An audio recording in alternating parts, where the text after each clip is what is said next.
welcome. I'm very excited to be introducing our chat on the big T's and little T's of transition.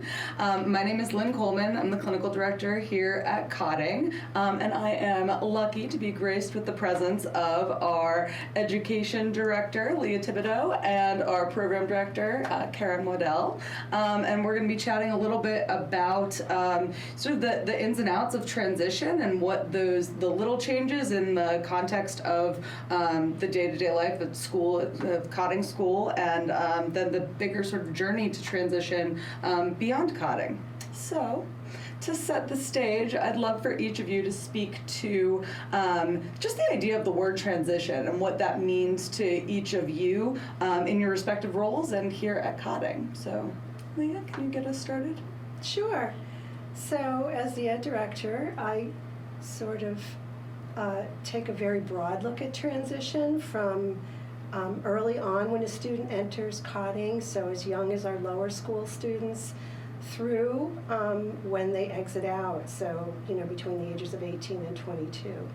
So I have a particular focus when I'm thinking about this in regards to the IEP and how how and when we start talking about this, and how do we provide support for parents, and when is it too early, when is it too late, how do we work with staff to have them support students to understand transition and what that means for them, and how we move forward as a team. Beautiful. So sounds like lots of moving parts and transitions touching a lot of different areas of your role, and also just sort of the lives of our kiddos here. How about you, Karen? Any? So I guess I go back to that little T, big T. A lot of times in special ed, when we say transition, we mean that big T transition. What is life going to be like after school services, whether that's at 18 or 22 or somewhere in between? But it's also those little T moments. It's those day-to-day transitions and shifts, whether that's hey, I've got to get from gym class back to the classroom, or I've got to go from the bus to home, and how do kids get ready for all those little transitions and be really prepared for those to be successful throughout the day? So it's a little bit of both, that big stuff, and I know Leah's often thinking about that big picture stuff, but it's also that little day-to-day shifting stuff. And it sounds like, the intentionality with which you both approach transition, the big T's and the little T's, I imagine, and we'll hear more about this, that, one sort of prepares and leads to the other. So our management and support of students navigating those little T's may start to develop some of the skills necessary for that bigger T down the line. Is that accurate, or any clarification or change to that? Yeah, that sounds pretty good. Okay. So thinking about these changes, like obviously, some of the little T changes might be easy for us to know about ahead of time, and in some ways that big T transition is easy to see coming. But is that always the case? Like, how are we supporting students in managing these upcoming transitions, and how does that change when maybe you see it coming or don't? And not just the students preparing for these transitions and changes, but the staff and families as well. So, Leah, any thoughts on? Yeah. So I think that it's just such a cumbersome topic, but I think we plan on the smaller T's of transition through a lot of our programming, which Karen oversees, and also through supporting our parents and our students to be able to articulate what they see are the priorities in a given span of time. And then, so just as you said before, we begin to use those as the building blocks to transition. Not every little change is a transition, but we do have sort of milestones that we document for our students here, again, from a programmatic perspective, and then again through the IEP process. Okay, that makes a lot of sense. Anything to add? So you mentioned expected changes, and there's many places in the day-to-day programming we can make sure kids know what's coming and what that expected change is, whether that's providing them, daily schedules or breakdowns of their schedules or previewing something that's going to happen next week. But as we're doing that, we're also giving them structure and support on how to manage those unexpected changes that always also come along. Mm-hmm. So it's sort of this sort of parallel of providing them the supports they need so that there's fewer unexpected changes, but also the skills to manage when those unexpected changes come along. And that makes a lot of sense, and I guess I'm noticing myself using it, like the word change and the word transition, I find myself sort of switching them back and forth, but what is your perspective on that? Like, are all changes considered sort of transitions, a little T or a big T, or is it more, what is the difference in your thinking about the difference between just a change and a transitional moment? Or am I overcomplicating things? I don't know. I think in some ways they're hand in hand, that change is transition, but not necessarily every change has the impact of something we call a transition, right? So we do use the words change and transition kind of interchangeably, but not all change has the impact of a transition. So for some kids, those changes in routines or changes in schedule don't have a big impact on them, so we don't really call them like little T's. But for a student who does stumble over those changes and it's sort of a bigger impact to them, then those are little T transitions that we have to help develop a skill set for and help them be able to manage. So now I don't think change and transition are exactly the same, but for some of our students, change creates an anxiety, an awareness, a need for developing skills that's kind of that little T or big T. Okay. Yeah. Makes a lot of sense. Mm-hmm. Yeah, and I would agree with that. And I think, I think when we know our students and we know how change or transition affects them, then we begin to prioritize and target key goals that support them to be able to do that. And hopefully at some point in time, they can identify for themselves what their transition triggers are, so they can begin to develop their own life goals as they're getting older and as they're getting closer to the age of the big T transition. Mm-hmm. Absolutely. Well, and I guess that just tips my brain a little bit. It sounds like, when we have that sort of emotionally charged component, that may be when we see sort of the impact of a change that leads us to think more about sort of transition and transition skills and making sure that we're intentional about supporting our students and developing the skills that they need to manage, whether it be changes and little T transitions or that big T transition. So I'm starting to wonder a little bit, can you say a little bit more about what some of those common goals might be, or what some of those skills are that really help a student navigate those transitions? Like, when we talk about transition skills, like, what does that really mean? Well, one of the biggest transition skills is self-determination, and we want all of our students to be as self-determined as possible. It really goes beyond self-advocacy, and it goes into the ability to have self-awareness, self-reflection, be able to look at problems and be able to make decisions based on the most important information for them to be taking in, because we want them to be able to be as independent as possible in the future, and for them to be able to do that, they need to be self-determined, just like anybody else does. Sure. So that's a key. We also look at whether or not somebody wants to continue post-secondary education when they exit out of school, whether they want to be competitively employable, or whether they want to work as a volunteer or need supported employment. And then also, where are they going to be living as an adult? Sure. What is their daily life going to look like? What are the recreational leisure opportunities that they're going to take advantage of when they're an adult? That makes sense. Anything that you would add, thinking about those transition skills, and I know you spoke a little bit more to those little T's and the kiddos that maybe for some kids it's not very challenging to go from gym class or to navigate a change in the lunch menu, but for other kids that might be a pretty significant little T transition. Do you think differently about sort of the skills that are needed for those little T's? I think this is where my background as a speech pathologist comes out, because the first skill I think of is communication, right? The ability of the student to have the tools and skills they need to talk about that change, talk about how they feel about that change, ask questions about that change, and then their ability to understand about the change, their receptive language skills. So when you ask me about skills to support transition, the first skill that always pops into my mind is that communication, because it's sort of the foundation. It's what's needed to be able to do that self-determination component, and to be able to engage in the emotional regulation components.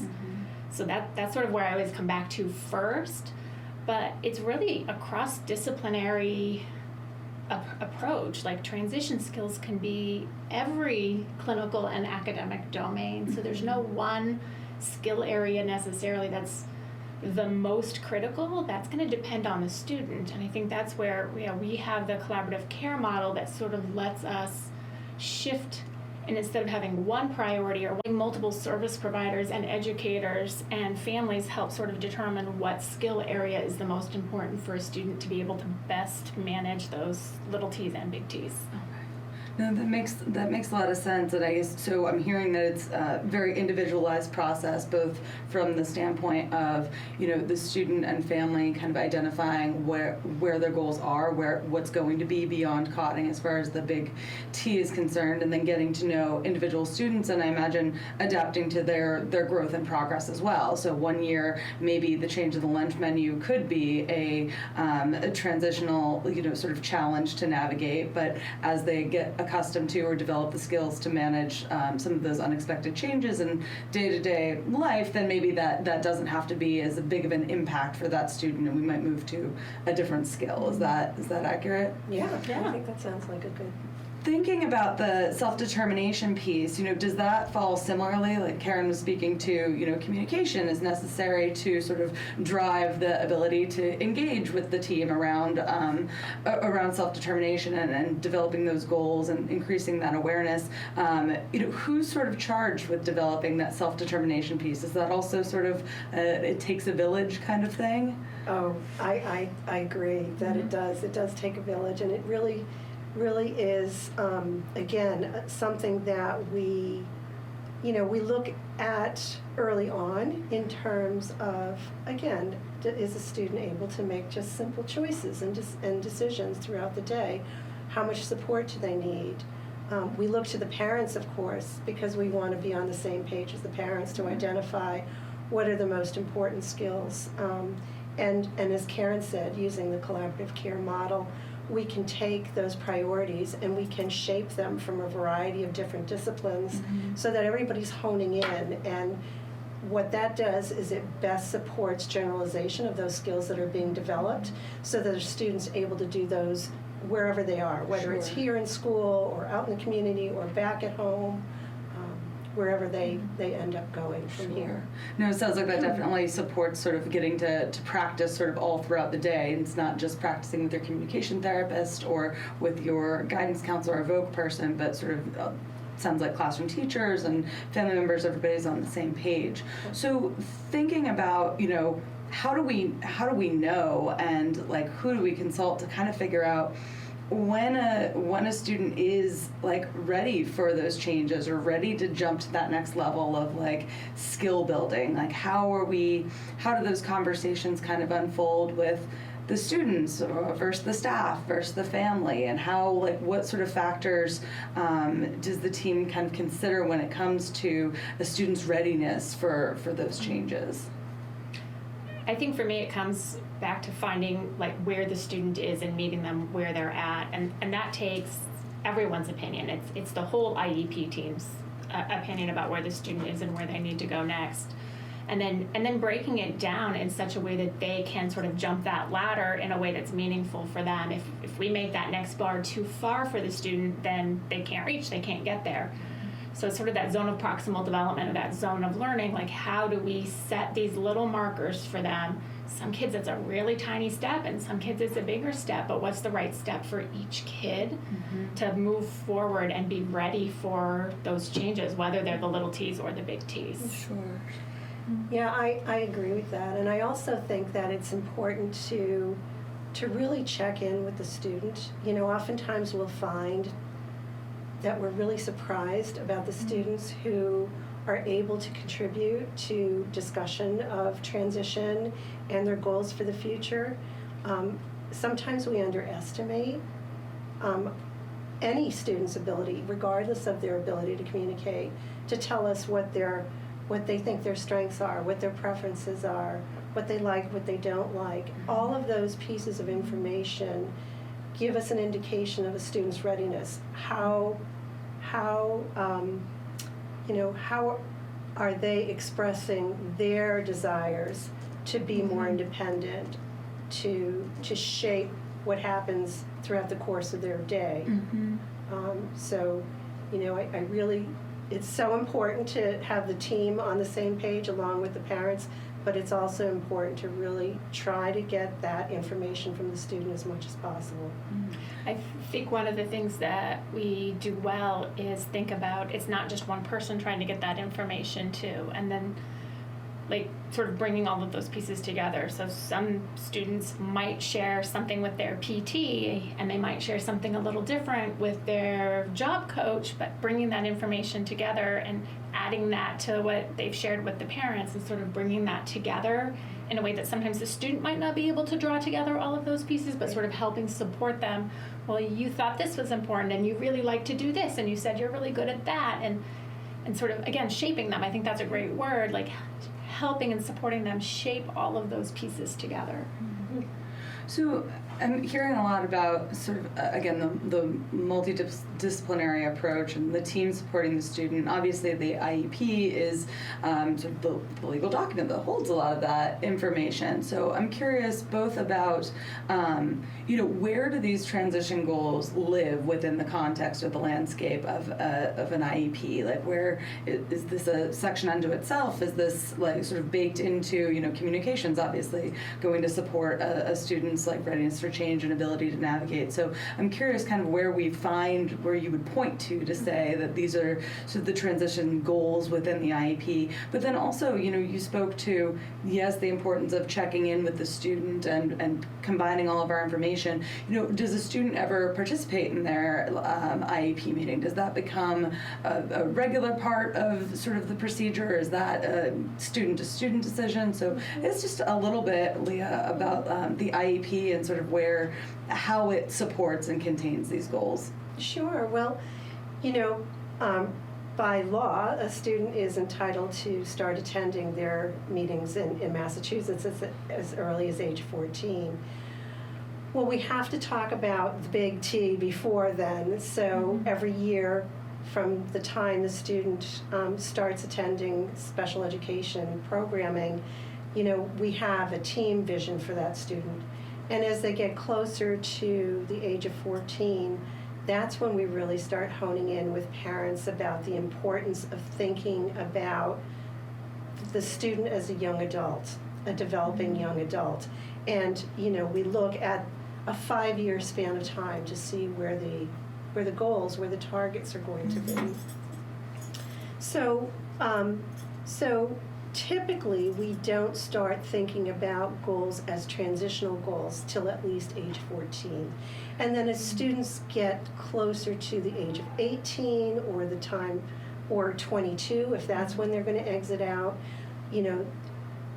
everything becomes driven by the vision of that student. And that vision is typically, again, the student's vision, but if students are having difficulty communicating what their vision is, of course, we go to the families, we go to the parents, we go to the team members who work so closely to try to help articulate what that is.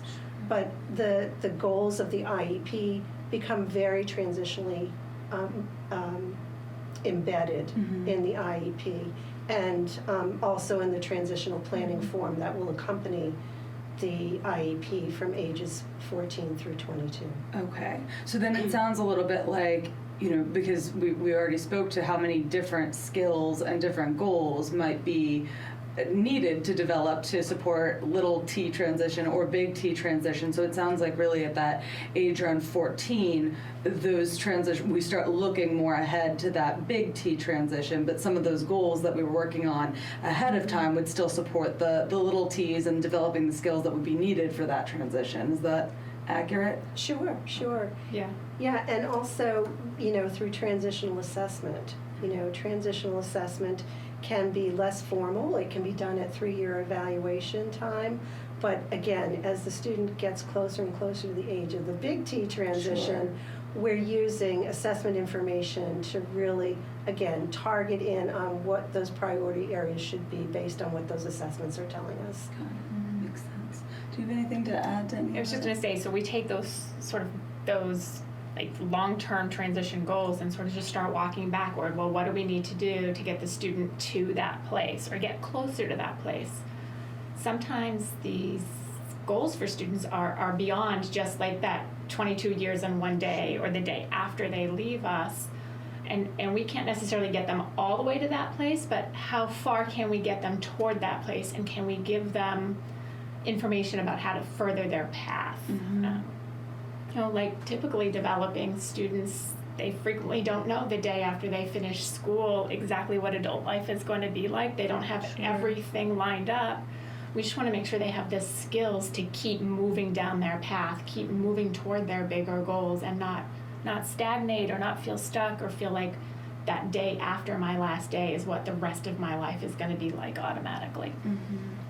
That makes sense. I'm finding myself thinking a lot about the families in this process as well, because Leah, you spoke to sometimes the students have a more clarified idea of sort of what their goals are, where they want to be next, and just like any parent-child relationship, I don't know that always necessarily aligns with what the parents' vision was or what they sort of pictured. So, what do each of your roles sort of do to best support families in developing their own readiness for navigating the little and big T's of transition? Well, I think one of the things that we try to do is try to key in on where the resources and support's coming from. Again, we can do so much during the school day, and we can do so much to collaborate with what's going on at home and in the home community. But we can't be the only resource for this. And so really trying to support students and their families to see what are the things that they're doing in the community right now. What are the supports attached to that? And are those the kinds of activities and opportunities that the student will want to continue when they exit high school? Do they want it to be a part of their regular life, and how do we maintain that? And then in addition, we want to make sure that we're identifying the right adult agencies, if adult agencies are going to be involved, who those contacts are, so that we're acting as a bridge to those services, and we're working again collaboratively with those adult agencies to support the student to know what's out there, what are the options based on what those goals are and what's available. So sometimes that a student may want to be able to do something, but it's not available in their community or the region that they're from. We certainly want to make that known, because we don't want to be preparing a student for something that they're not going to have access to. So how do we give them access to the things that they want to be doing, and where are those resources and supports going to come from? Beautiful. Yeah, go ahead. Sometimes that requires a lot of creativity because there is so much variability. I guess one of the things that pops into mind is we have a lot of students who participate in our supplemental services program after school, and if you're really used to having all of those leisure opportunities after school where you can hang out with kids your own age and do all of these fun things, and that's what you want to be doing going forward, what are those community resources where you can take a pottery class and be supported in that, or where you can play basketball with peers? So helping families look for those ahead of time and start getting those things into place really makes a big difference. Oh, That makes a lot of sense, and it sounds like, so while students are at Cotting, there's, we're able to be the answer to some of those questions, but then it's also part of the role of our community to help the family look forward, and how you're creating your own sort of support structure once Cotting is, once you move into that alumni status sort of place. Okay. I know we've covered a lot about sort of the journey and through all these different types of transitions. Do either of you have any sort of final thoughts about transition, sort of what that means at Cotting and how we're supporting students, or do we feel like we've managed to sort of delve into, at least as much as we can in the short period of time, sort of the different facets of this experience? Well, I think just to sort of sum things up, I think the more we can really encourage parents to start thinking about this, at the younger ages, because we know it can be a scary process because of what might be or what might not be available for the student. But the more we have a sense of where the student is going to be when they exit high school, the more we can work together to prepare for that. And that's a longer journey. And it doesn't have to be, all or nothing or all at once. If we do it in steps, if we do it incrementally over time, it's going to better support the student to realize their goals for the future. I think making sure people know that transition there's multiple fronts. You sort of have to fight multiple battles at the same time. You have to think about all of the different perspectives of transition and life after Cotting when you're talking about those big T's, and you have to think about all of the little day-to-day transitions and things that can occur. There's not a one size, like this just works and this is the path everyone should take. Everyone should be prepared to sort of battle on multiple fronts. Sometimes you're going to be battling on that communication front, and sometimes you're going to be battling on that social emotional regulation front, and sometimes the most important thing is mobility or equipment or technology. That sort of being ready, that it's not just a simple like one question, one answer, right, is probably the most important thing, that we have to keep looking at this from multiple points of view. Beautiful. Well, thank you both so much for sharing your perspectives. It was great to speak with you about this very important topic. Thank you. Thanks for having us. Yeah.